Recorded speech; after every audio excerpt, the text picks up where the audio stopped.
see, I needed to take a little break. As you know from my last video, one of my fur babies passed away, so I just had time to recoup, but I'm glad to be back. Missing him every day. Just had his 2-week anniversary since he's passed, but I remember him and I have a memory board, and so I'm working through it. But anyway, I wanted to come on and show you some assistive technology I use to read a traditional book. So how does someone who is visually impaired read a traditional book? Well, we use the magnifiers. That's something that's always very, very helpful. And this is one of my favorite books. It's a children's book called 100 Dresses. If you haven't checked it out, I will do a review on this later on my channel, but this is definitely a must read. Should I start a Goodreads thing? I don't have one. Should I? In the comments below, let me know if I should. But this children's book is really, really good. I'm not into YA, young adult books that much, but I do love some of the beautifully written and illustrated children's books that are on the market. And yeah, I'll definitely review this if you guys want me to. But anyway, how do I read a traditional book? Like I said, I do use magnifiers. Those are very, very helpful. But I also use assistive technology. I was blessed in my past life to be a project manager in my previous career, and my projects all revolved around low vision and blindness, and a big component of that was assistive technology. Now, if you guys don't know, a lot of assistive technology for the blind and visually impaired is not covered by insurance at all. Now, magnifiers with some health plans are covered, but a lot of all assistive technology, vocational rehab, everything, Braille reading, everything, especially as an adult, there is no medical insurance coverage. It's all 100% out of pocket. And a majority of the people in my community, if you're not working, even if you are working, sometimes the wage is not at the level where you can just spend hundreds and hundreds and sometimes even thousands of dollars on assistive technology, which is really, really sad. So when I was in project management, my focus was not only on assistive technology, but how to combine the assistive technology and change the terminology and the rhetoric and the thought process of assistive to medical necessary, and having insurance cover that. It's still a passion of mine, and I just have to figure out how to do that as an individual advocate instead of having a big company behind me as an employer. But anyway, so one of my biggest things was just trying to learn how I can still do the things I love, but using tools to do it. So I still do traditionally read with my right peripheral vision. It's poor, but if using the magnifier, it does strain my eyesight. I get ocular migraines, but if I do want to do it, I do use magnifiers for that. But most of the times I am offline. I don't like using my vision no more than I have to. I like to use everything haptic or auditory. So that's when this device called OrCam comes into play. And like I said, I was blessed to be part of a company where all my projects as a project manager was all blind and low vision focused. So the company was able to buy a lot of these technologies for me to test out and try. And when I was let go, I was laid off of that great position that I really, really was passionate and loved. But I was laid off regardless. A lot of the low vision technology no one else could use, so the company did gift these to me. So that I'm really grateful for as one of the best parting gifts, I guess. So OrCam, right here, I kept the box. I have the OrCam My Eye, and they have the OrCam My Reader. It's two different types of technology. One's cheaper than the other. Less expensive, not cheaper. Both great products. But OrCam My Eye is, I'll show you. I love this product because when you get it, it does come in a box. You can use any frame you want to. So these are a pair of my sunglasses, and you will need someone to help you put it on your frame. There's little pieces, and as a blind person, a visually impaired person, unfortunately, that's the only con of this device is that you will need a sighted person to actually put it together for you, because it comes with little pieces and little screws. There's just no way that you'll be able to do it. I mean, I guess if you had no choice, just feeling it and just taking your time, but it's going to probably take you forever. So I did have a sighted person do this for me. Here is the most important part. This part is the auditory, where it's a bone conduction. So instead of the earphone going inside your ear, it goes behind your ear, and you hear everything it's saying to you. And most importantly, keeps your ears open. Why is that important to have your ears open and not covered with headphones while using assistive technology if you're visually impaired or blind? Because you still have to interact with the world. So if you're wearing headphones and you can't hear what's going on around you, that's extremely dangerous. So bone conduction, I love bone conduction earphones, especially as an assistive tool, because my ears are still open, so I can still hear what's going around me and interact with my environment appropriately and safely, but I also can still use the assistive technology at the same time. So that's why I love bone conduction auditory.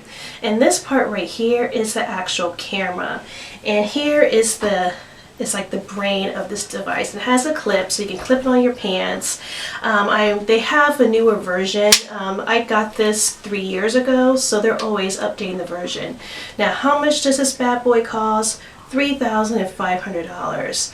And like I said, if you're on a fixed income, if I didn't get these items because of working for a company, when I left they gifted it to me, if I didn't get it in that avenue, there is no way I will be able to afford it. So that's something that needs to be worked on, and that needs something that we need to recognize. And these companies have a right to charge what they have. There's a lot of research and development. There's a lot of trial and error. These are man hours behind research, and that's how the price is so high. But they also recognize the people that they're making these devices for, it's hard for them to afford it. So a lot of times you have financing options where you make payments on assistive technology. But again, I'm a person that I'm rebuilding my credit now, and the thought of financing something that I feel is medically necessary, not just an assistive device, makes me ache. I just, knowing that I can't get any coverage through a Cigna, through Molina, through United Healthcare, through Blue Cross Blue Shield, any of those, through even the vision insurances out there, through iMed, through VSP, all those companies, all those insurance companies that have a medical component to their vision care, but they don't take in consideration assistive technology, something that makes something so easy for someone like me or someone that's totally blind to interact with others and being like everyone else. So I love how it fits on any frame that you already have, so it's not a whole component that you have to buy a whole entire pair of glasses for.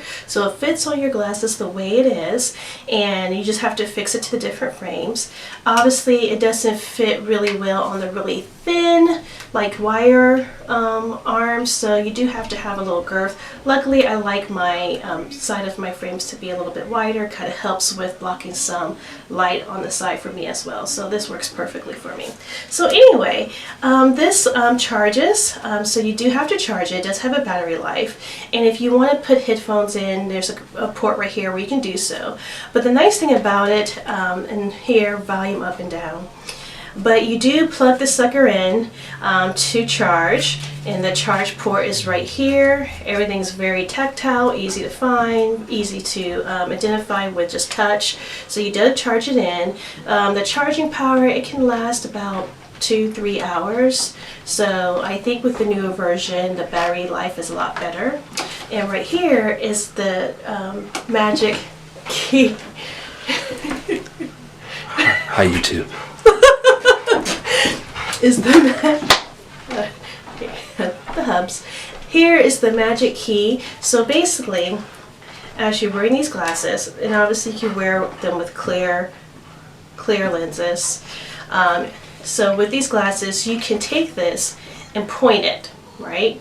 And whatever you point it at, this technology has the capability, you can actually point it at a person's face and say, and memorize it. And the system will memorize it. It's like, oh, this face belongs to, and you say your own voice, you use your voice to record it. So I could say, Michael. So every time if I'm wearing this, every time Michael comes into the room, it says, Michael is here. And every time he leaves, it will say Michael left, which is really important because you'd be surprised how many times I will have a conversation with someone and the etiquette of talking with someone or having a conversation with someone that's blind or visually impaired, you have to announce yourself when you're coming in and leaving. Because when you leave and you don't tell us, we're still talking because we didn't realize you left. So this really helps with that embarrassment factor. So if someone leaves and just forgets to tell me, this tells me through, and I can hear here, that you guys left.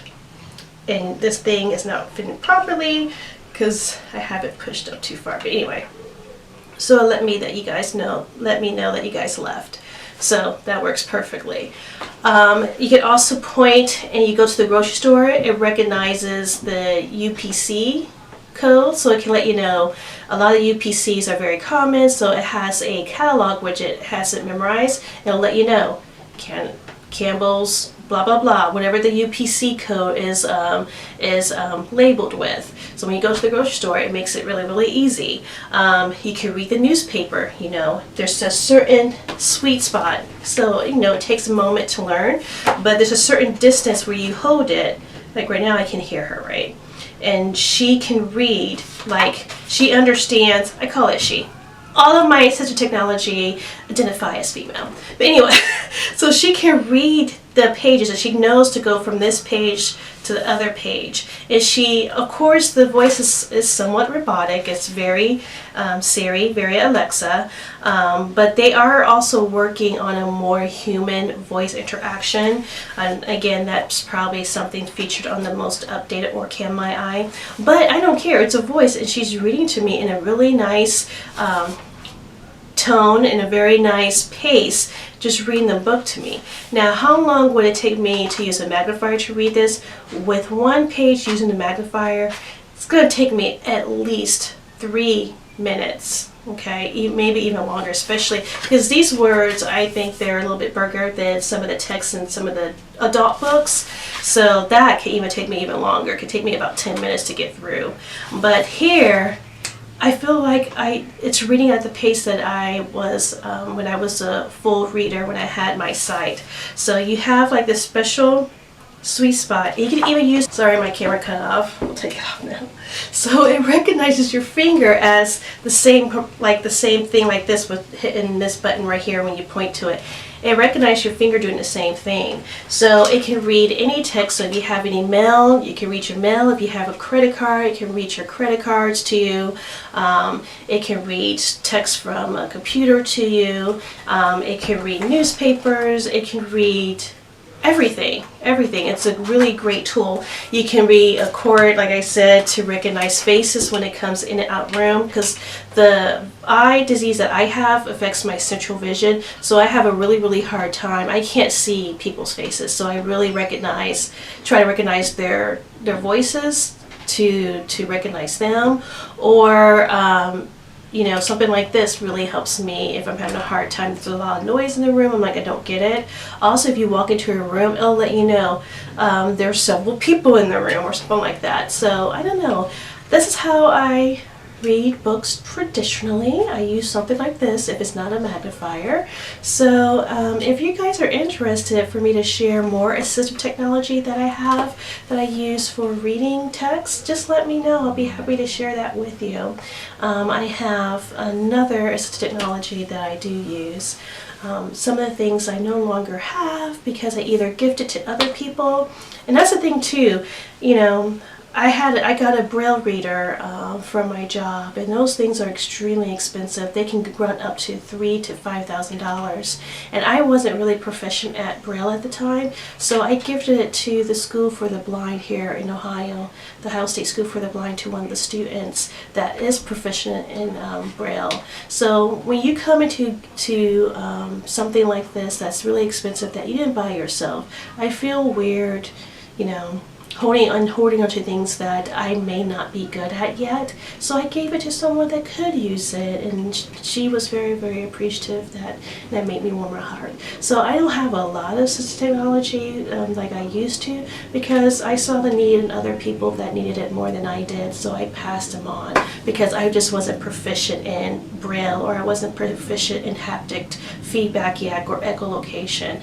And so until I build those muscles and those muscle memories in myself, I gifted them to other people that could use it. So that's how I read books traditionally. So sorry, this may be a long video, but I hope you guys enjoyed it. My next video is finally going to be my first book review.